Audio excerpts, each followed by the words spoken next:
I'm not going to tell you about the origins of Veterans Day or Armistice Day or anything like that. You guys just had a nice lunch. I'm not going to put you to sleep, all right? Instead, I'm going to introduce you to a man that I knew very well. He was my best friend, and I wear his name on my wrist.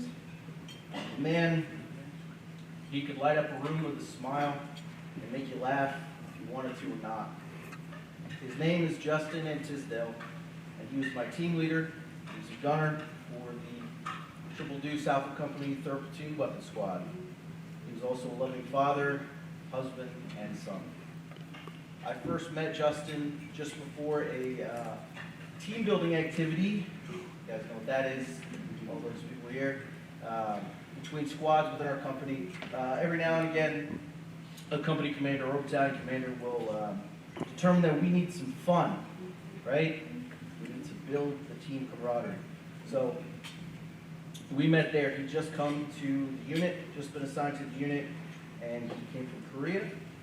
I barely had been in the unit myself for maybe 2-3 months, so I was a little green. But he started off right away. He told jokes, he told stories, made us laugh. And I knew right in that moment that we would become friends. We bonded, we spent time together, and we became best friends. For those of us who didn't have a family that close, his wife would open up their home, cook for us, just give us a place where we could have that family feeling. And it was such a selfless thing to do. For those of us who know, time with family is rare and treasured in the military. Before we deployed, we had to do some training down at Fort Polk, Louisiana, JRTC, Joint Readiness Training Center. It was not fun. Anybody been to JRTC before? Okay, it's not enjoyable, but it was necessary to get our jobs, to get ready for the deployment. But Justin would find ways to make sure we could wind down or we could relax. He would organize a game of spades. Never played spades before until I got into the Army. Now I love it. He would make weapons cleaning fun. I mean, I find it fun as it is. Am I right, guys? But he'd make it fun when we didn't want it to be fun. Now, our platoon sergeant gave us a nickname. It's a little cheesy. I'm going to tell it to you. He called us the Death Dealers. Yawn. Thank you.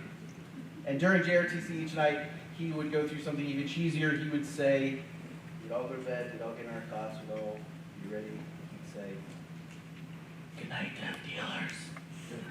And we'd say, "Good night, Sergeant Yarborough," and that was it. Nobody talked, everybody slept. Kind of corny, but after about 2 days, maybe 3, Justin did something. I guess he sensed that we were a little tired, or just Justin being Justin. He wanted to make everyone laugh. We did the bedtime routine. We got tucked in, and that was done. Everything was perfectly silent. He goes, "Taste the rainbow."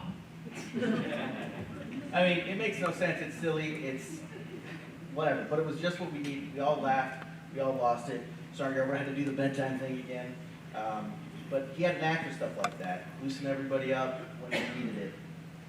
And just 1 month into our 15-month deployment, Justin was in the truck in front of mine. He was the gunner, and his truck was hit by an IED.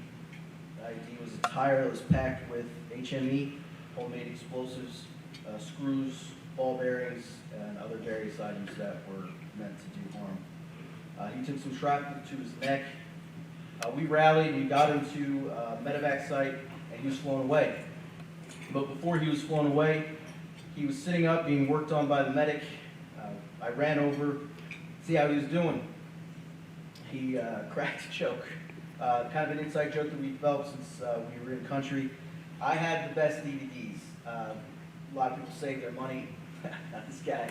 I went out and I bought movies, watched them on my computer. We'd have movie nights when we had some downtime. And he was always asking to borrow my computer to watch these movies. It was, no matter what, we'd be in the truck, driving down the road. He's like, "Hey, when we get back, can I borrow your computer?" I'm like, "Yeah, man, borrow my computer, that's fine." That day, he was sitting there. He was bloody. He was hurt. And he asked me if on my computer. And he smiled as best as he could. We loaded him onto the medevac, and he left. He made me smile when I was the most afraid that I've ever been. He was concerned about me and the rest of his platoon. Really shouldn't worry about himself. I saw him again about a month later, and it was just a blink of an eye. He was flying back to the States to get some more surgery, or try to get some more surgery to remove the shrapnel still in there. And it was a rare moment. We didn't exchange jokes. We hugged each other. We asked each other how we were doing, how things were going. And I had a weird feeling. I don't know how to categorize, qualify, whatever, that feeling. But it was strange, and I'm thinking now if maybe I knew that was the last time I was going to see him. Fast forward 13 months, we come home. My squad and I are returning from a nice, brisk morning run in March in upstate New York. Brisk is very generous. It's the 22nd of March, and our squad leader, he walks up to us. We've done PT on our own because, he had other things he needed to do, I guess. And we soon found out that it was bad news. He came up to us with a face that said that, and didn't think anything of it. Didn't know the train that was coming. I thought, I gotta do another inventory. It's gonna cost 14 hours, and I'm gonna, be working in a cage all day. I was wrong. I wish I was right. He told us that Justin had passed that morning as a result of the complications from the shrapnel. Apparently they couldn't operate. It was too close to something vital in his neck. I stood there. We all stood there in shock for a few seconds, but felt like forever. We were silent as he was talking to us. Our squad leader said he would let us know when more information came out. The cement in our shoes, we walked to our rooms. I remember I was sitting on my bed, and I felt like an elephant was sitting on my chest. And for the first time in a very long time, I cried. I lost my best friend. I hadn't been a good friend because I didn't go see him when I got home. I talked about it. I didn't go. I wish I could go back and change that. That's something I'm still working on, that feeling, wanting to go back and change it, feeling bad about that feeling. But it's hard. It's extremely hard. But I try, and I think about the things that Justin would want me to do. That's honestly, full disclosure, that's why I went to college. That's why I'm in the field that I'm in. That's why I get up every morning, is because if I don't, he's not going to be proud of me. I'm not doing what he would want me to do.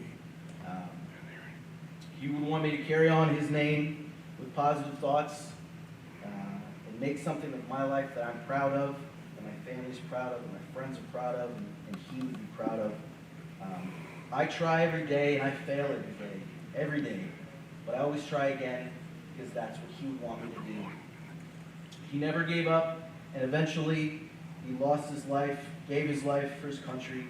I could never let him down by not getting up when I got knocked down.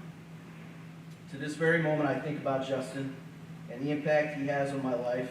And every year on March 22nd, I take time to honor him. Typically, I get around my friends and I tell stories about him, stories that make me laugh and make them laugh, and kind of keep his memory alive. That's what helps me to do that, and show other people how great he was.